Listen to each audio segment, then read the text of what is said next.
Howdy folks, Spencer here, and today I'll be giving you my week 1 assessment of the Timeless Legacy Starship bundle to answer if it or any of the new ships from it are worth going for from a performance point of view.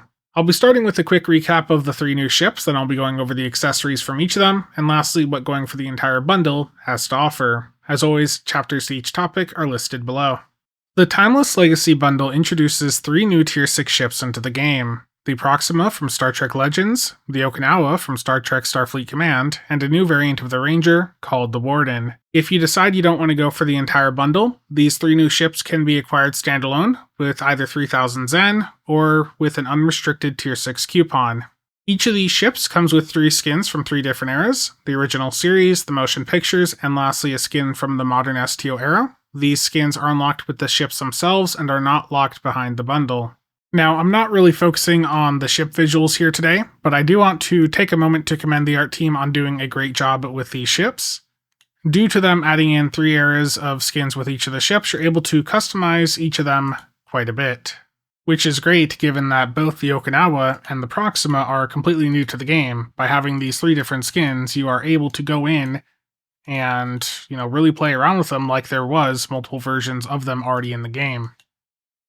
And for the Proxima, that customization goes as far as to enable you to have different hull pieces down here. So they have that right there in the options, left hull and right hull. And you can set those different, and if you hit the randomize button, you can just see the crazy things that you can do with this ship visually. Now, I do want to note here, while I'm looking at the Proxima, that I know some of you are going to be looking at this from it being a science ship and seeing that it has 2 deflectors there. The only ability that will use both deflectors, from what I understand, is the scan ability. Otherwise, all of your science abilities are going to be coming out of just the left hull here. So just be aware that in combat, it's just going to be that left one used, and that is just due to limitations with the game. Now, heading over to the ship stats, as many of you know from my prior coverage, these ships are not that impressive due to having single specialization combos and weaker bridge officer layouts that don't offer anything new. This makes the ships themselves a weak offering compared to other options in the Zen store. For instance, why would you go for the Okinawa Pilot Raider when the Terran Eagle Pilot Raider is the same price and it has more features? It's got a secondary specialization seat that is a different specialization, and it has a built-in enhanced battle cloak. Or for the Proxima, Miracle Worker is a really bad specialization to have on science ships, so why spend $30 on a ship that isn't going to work well for the class that it's on, when you could just grab the Ark Royal for the same price, which happens to be one of the best ships in the entire game. And for the Warden, it's not quite as bad as the others, but still, compared to something like the Terran Lexington, you can see from a performance point of view that compared to the other Zen ships, whatever value these ships have is certainly not coming from the layouts of the ships themselves.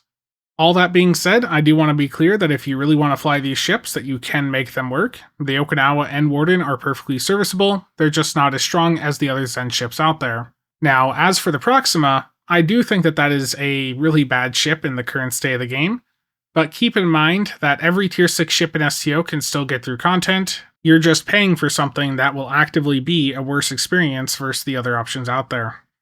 And shifting over to the ship accessories, this is what will make or break the value of these ships or bundle for many of you. So I'll be showing visuals and then performance data for each item. Each of the ships has a new trading console, but the first ship here, the Okinawa, does also have a new experimental weapon, the Modular Fusion Beam. Now for the visual demonstration here, I am on a blank character with no buffs, so don't base performance on the visual section you're about to see here. I'll show performance separately. And starting with the Modular Fusion Beam Experiment Weapon, this has an 8-second recharge time and it has a 360-degree targeting arc. It has 3 different firing modes here, so if you're between 10 and 5 kilometers away from your target, it will do the Strike Beam, and that does standard radiation damage with 40% shield pen. If you are between 5 and 3 kilometers from the target, it does the Lancing Beam, that does strong radiation damage with 80% shield pen and a minor shield drain on target. And for the final mode, YouTube does not like this first word here, so I'm just going to say overload.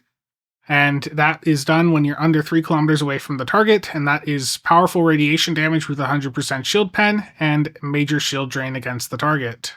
Okay, so the first visual here is going to be from the Strike Beam. And this is from about 7.5 kilometers away. So I'm going to go back and show you what that looks like when it's in flight here. Okay, I'm going to pause the demo record and let's fly over and look at it. So you can see just a solid beam there. And you can see how the effect does go through the saucer. That is a bit annoying with it firing under the ship. Especially with the later modes that you'll see from this thing, it can be a bit annoying. So again, this is the strike beam that works between 10 and 5 kilometers away from the target. There's the effect on the opponent. Now let's take a look at the lancing beam. I'll scoot a smidge closer for this one just so it's a little bit louder as well. But you can hear it's got a bit more punch to it there. And here's a visual of the lancing beam. You can see it's got a bit more of a punch to it and like some lightning style effects there, especially as you get closer to the opponent. So it sounds punchier, and visually, you know, there's a lot more going on with the second mode here, the lancing beam. And here is the final mode, and a reminder, you can fire at 360 degrees, which is why I turned sideways here. And you can see the start of the effect going through the saucer, which with the final mode here is quite annoying, quite distracting. And I'll turn towards the opponent and fire it one more time, and I'll pause it when that happens. So you can see this beam now is even more punchy. There's a lot more going on, and you can see over at the opponent's end, there's some fancy visuals going on with it now. So really cool how it changes based on range, and I really do like how this looks other than it going through my saucer, which on a small ship like this is quite immersion breaking. Now, when it comes to performance, as with most experimental weapons, it's not even close. I tested on the mere angle in the Doomsday mission, with the only active buff being the Ilios console's haste toggle, which impacts experimental weapons. Test was done from static ranges for 2.5 minutes with each mode of this against the hexacannons from the Achilles. In each mode, this modular fusion beam performed very poorly. At 7.5 kilometers away, it did almost 90% less DPS than the hexacannons. At 4 kilometers away, with the lancing mode, it managed to gain some ground and only did 85% less. And at its best, 1.5 kilometers away, it was still 73% worse than the hexacannons. That lines up with what I've seen in solo ISC runs, where I use the hexacannons versus the modular fusion beam. It just isn't a competitive weapon if you have access to the hexacannons and you don't mind the forward-facing requirement that the hexacannons have. And next up is the Universal Console Dual Plasma Charge Launcher. This has a passive on it that is +5 to most attack skills, and that really is not that much, so nothing that impactful. And then for the clicky, this is going to fire 2 plasma torpedoes, which will explode into plasma missiles if the torpedo flies long enough. It has a 180-degree targeting arc, but there are some issues with this. It's going to seek out foes. It's not going to go to your targeted foe. It's going to look for foes to attack. And if the torpedo finds a target within 3 seconds, it will detonate for a smaller amount of plasma damage. You really want this thing to fly for at least 5 seconds so that it breaks apart into missiles, which will seek out more targets and do more damage. Now, here is the visual of this. I am 9.99 kilometers away from the target. Ship is under attack. And that is a good first go. Apparently 9.99 is too far away. So I'm going to cut to when this console is ready again in a minute and show you what it looks like when it actually does work and fire at the target.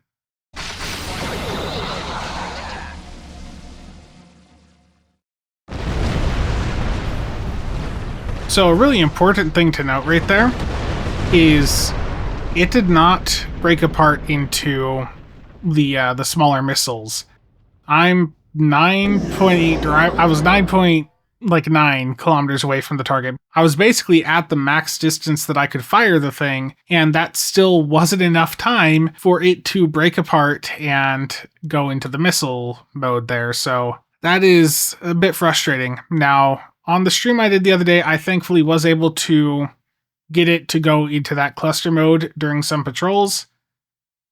So you'll see there, that's what it looks like when it does actually work properly. But again, the issue you're going to have running it in some content is that they are targetable torpedoes. And quite a bit in the patrols that I was doing on the stream the other day when testing this, they were getting shot down before they could get to the enemy. So I did get some performance data, which I'll show in just a moment, but the fact that these can be shot down, the fact that they are not consistently doing what they're supposed to, and that delay, there's some tuning that needs to happen for this console. Now, thankfully, when it comes to the performance of the console right now, when I tried it out in ISE the other day, it was able to do 72.5k DPS out of a 2.55 mil DPS run. That's not terrible. It's also not quite good enough to make its way onto my standard build. But if they can resolve some of the issues here, then it should be a fairly decent console. Now, compared to some of the other Torp consoles out there, you know, it's still far below what the Achilles Torp console can do when you time that right. That is the two lines I'm going to mark in green here. The Seeking Micro Quantum Torpedo line and the Targeted Micro Quantum. Like combined, when timed right, those can do well over 200k DPS. So it still falls short of the other Torp consoles out there. But compared to the other Torp consoles we've gotten so far in 2025, this is in a much better position than something like the Ridge console off of the Pioneer 2. Last thing for the Okinawa is the Starship trait Weapons of War. Firing any type of basic weapon, beam, cannon, torp, or mine, will apply plus 25% to all damage Cat 1 for that weapon type for 10 seconds. Each weapon type's effect does not stack with itself, but all 4 basic weapon type buffs may apply. So basically, if you fire a beam, this is giving you a 25% Cat 1 damage buff for all your beams for 10 seconds. And if you keep firing beams, that is just constantly refreshing the duration and basically making it so that buff is up forever. So let's take a look at how this works. Let's verify that it is only impacting that weapon type. So I'm going to fire a phaser beam right here. And I want to see if when I fire the phaser beam, if it goes in and buffs the other one. And I can see the damage numbers over at the left. And I'm going to fire the beam right now. So you can see I gained a little bit of damage on that phaser beam. The torpedo is the exact same, and the mine, I'll refire the phaser just to be sure. You can see the mine is the same. So the only thing that got buffed is the phaser beam, because I fired a phaser beam. So that is working correctly. It is only buffing that category of weapons. Now I'm going to just check to make sure it is working with mines here.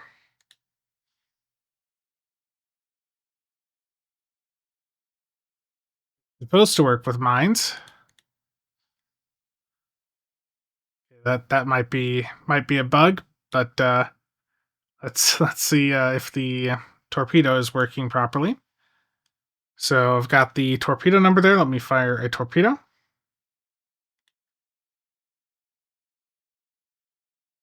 Okay, the torpedo went up. I'm going to just retest that mine, just see if that was just, you know, potentially a little glitch, because there was a little bit of a delay on the torp there.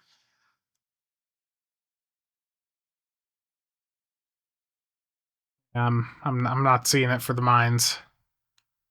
Now, I did also verify that it is indeed just a Cat 1 damage buff, so that 1101 number was with attack console slotted. I deslotted it, and then I went and applied the buff from this trait, and you can see it is a slightly lower number, so it is indeed Cat 1. Now, I also noticed that there is a buff icon that will appear for the beams and torpedoes here, but you'll see that none ever show up for the mines, so the mines are apparently just not being detected for this trait, even though it says that it's supposed to work with mines. Now, I know that there was a bunch of people hoping that this was going to be a nice trait to have, at least at a budget level, but that just isn't the case. I think that there's better traits that you can pick up in the Zen store, and ultimately, I just think that this trait is a bit flawed. You know, say you're doing a do build where you have just a single torpedo on. What if that torpedo happens to be the Maelstrom? Well, you would fire the Maelstrom, you'd get a 25% buff then for any following torpedo launches for the next 10 seconds, except Maelstrom, when it's working properly, takes like 25-30 seconds to recharge, so you would never actually see that buff come into effect for the Maelstrom. So as is, I'm not recommending this trait, but the ways that I would go about fixing it to get it to a point where I would want to use it and recommend it is, number one, increase the duration of the buff up to 30 seconds so that it has more compatibility with torpedoes and mines. It's already got 100% uptime for beams and cannons, so it's not going to hurt to make sure that that would also work for those other weapon types as well. And the other big thing is this 25% all damage Cat 1 that is just for that single weapon type. That makes this trait basically worthless to most people.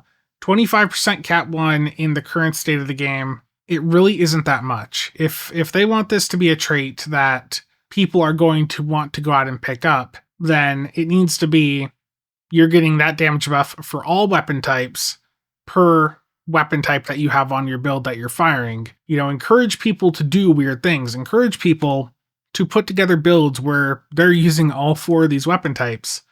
You know, encourage people to do something different than the current meta. As is, this trait just isn't good. Hopefully they can go in and adjust it and fix the mine compatibility, but as is, I think the entire Okinawa is just a pass performance-wise. And heading over to the Proxima, I want to start off with its Starship trait, Use of Power. When you activate Science or Merc Worker Bridge Officer abilities, it's going to give you a buff for 20 seconds that provides Starship Shield Pen, Weapon Specialization, and Weapon Amplification. The buff that it gives is going to correspond to whatever your current auxiliary power cap is, so this will never be less than 125. But if you have the console from the Proxima slotted, which has +5 max aux power, then it's going to sit at 130, and this can scale up with things like overhead subsystem safeties. Now, as for what these values actually are, for the shield pen, that is 6.5% shield pen. For the 130 Starship weapon specialization, that is 5.2% crit chance for weapons. And for the weapon amplification, that is 52% critical severity for weapons. Now, this buff can only go off once every 60 seconds, which is really not great uptime, considering that this is up for 20 seconds whenever you hit a Science or Merc Worker Bridge Officer ability, meaning that you can accidentally hit those at a suboptimal time in your combat. So this 60 seconds needs to be cut down. At a minimum, I would say 30 seconds, but truthfully, I don't think it would be the end of the world if this had 100% uptime. I think it would actually make this trait appealing. It would be a decent crit trait to have in the store. 5.2% crit chance, you know, that's pretty reasonable. 52% crit severity. We have other traits that give that much that are also in the Zen store. And with it being the skills here, that means it would also be appealing to science players looking to boost up the revolutionary 2-piece a bit more. So if they want to make this a trait that people are going to go out of their way to pick up, I think allowing 100% uptime with it is pretty much the best way to go about it. And next up is the Universal Console from the Proxima, the Side Pulse Phasers. Passives on this are +5 maximum aux power and +76% power transfer rate. The click key is simple. It is going to fire pulse phasers to the side of your ship. So side-facing phasers target up to 5 foes per burst in a 5-kilometer range, and this deals phaser damage to each foe inside arcs every half second for 4 seconds, and this console has a 30-second recharge. Now for the visual here, I'm just going to shoot my alt account, so this is just a single target, but just to demonstrate the visual to you.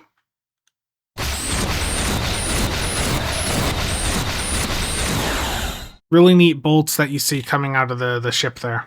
Now, when it comes to the performance of this console, I did compare it against the Corolla console, which I have marked in green up at the top here. That's full broadside. Unfortunately, the Proxima's console, the side pulse phasers, they just don't really stack up against the full broadside console, even though you can fire them much more often. You're going to be looking at around a quarter to a third of the DPS that you're going to see from the Corolla console, which means that this is really just a fun visual console, but until they bump the performance up, it's not competitive against what the Corolla has to offer. And heading over to the Warden, the console from this is Expanding Sphere Generator. The passive on this is when receiving a debuff, automatically cleanse it and gain a small amount of temporary hit points. This effect can only trigger once every 30 seconds. And for the clicky, this is an area of effect radiation damage and also a debuff. For 20 seconds, centered on yourself, emit a slowly expanding sphere that expands out to 5 km radius over time. This will deal radiation damage 4 times a second to foes within the sphere. It will then apply a 50% shield resistance debuff to foes for 20 seconds, even if they leave the sphere. And small enemies like mines, torpedoes, and fighters are vaporized upon entering the sphere. This console then has a 1 minute 45 second recharge. And here is the visual of this console. Warning. Ship is So you can see it quickly expanding outwards.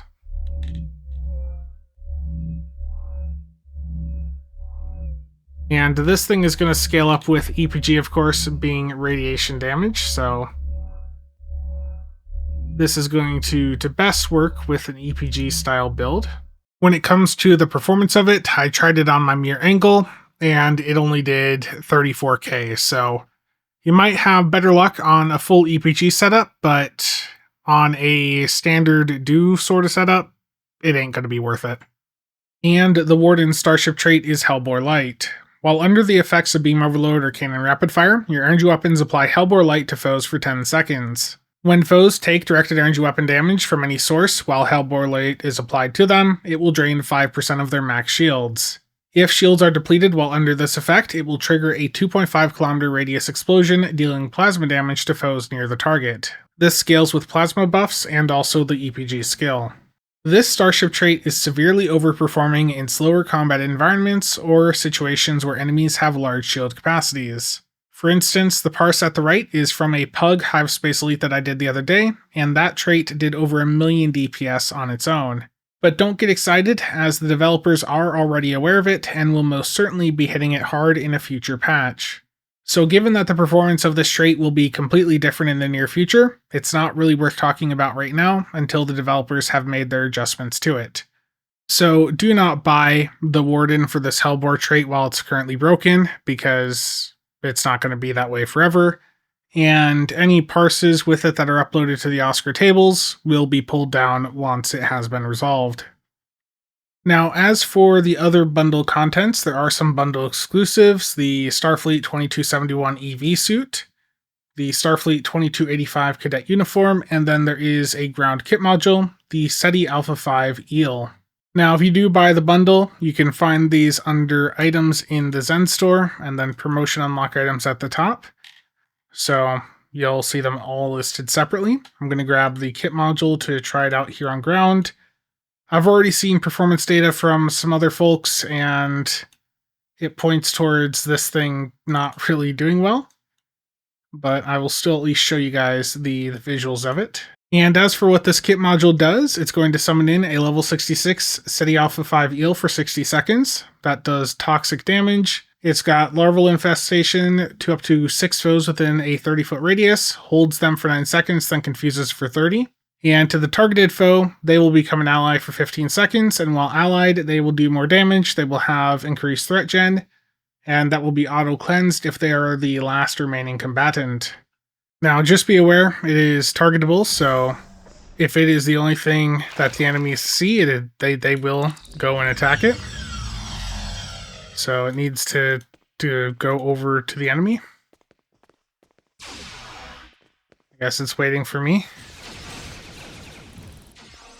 Do I need to run to the enemy first for it?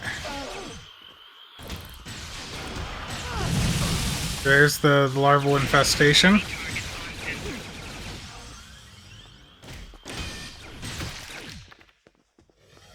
It's confused one of the drones and made them an ally.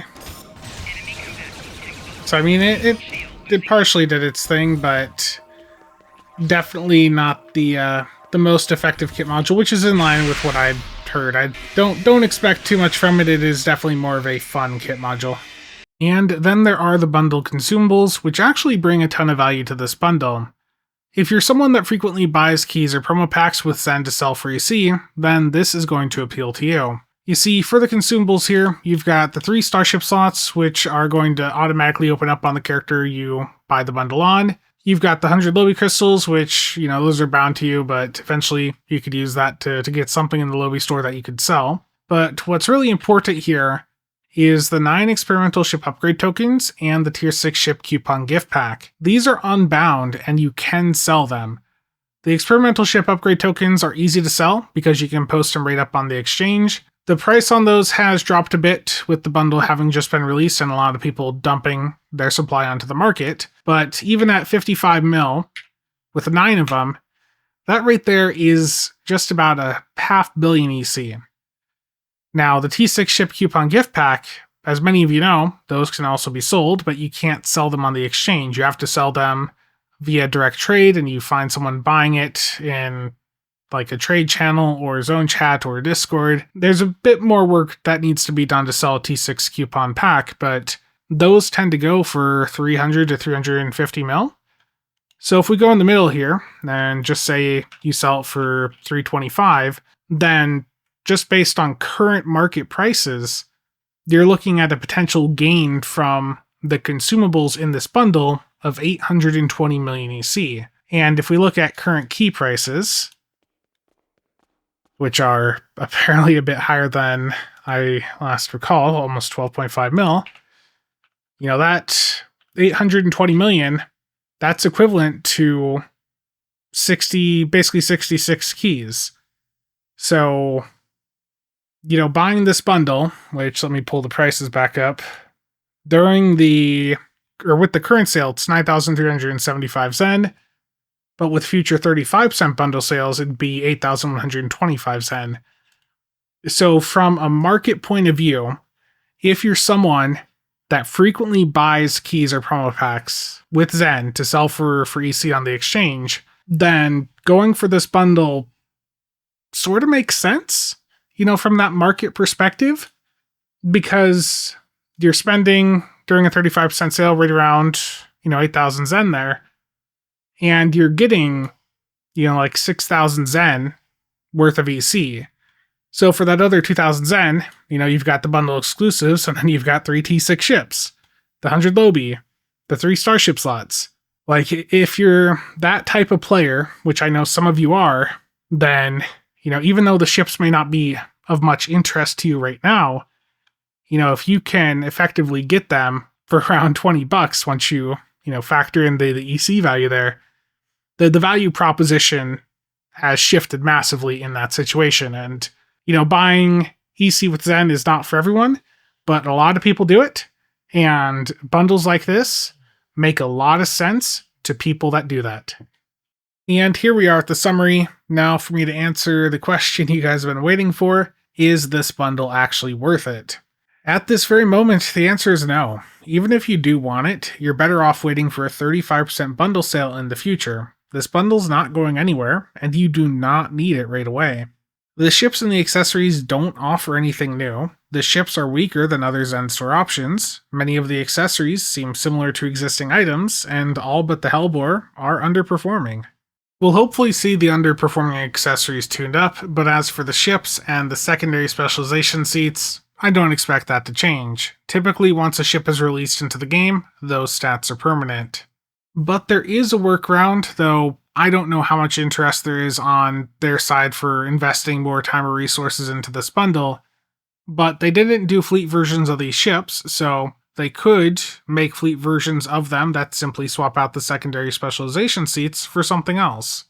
Again, I don't know what their interest would be in doing something like that, but that would be a way for them to show that they're listening to the community and also provide us with some better versions of these ships that we'd actually be interested in flying around. And the last thing here is that with the Heritage Bundle, part of the reason it was so successful is because it was willing to push boundaries and innovate in ways to boost alternative playstyles. That was absent here with Timeless Legacy, and that really is a shame. But that's it for me today. Thank you all for tuning in. Let me know what you guys think of this bundle down below, and I will see you all around.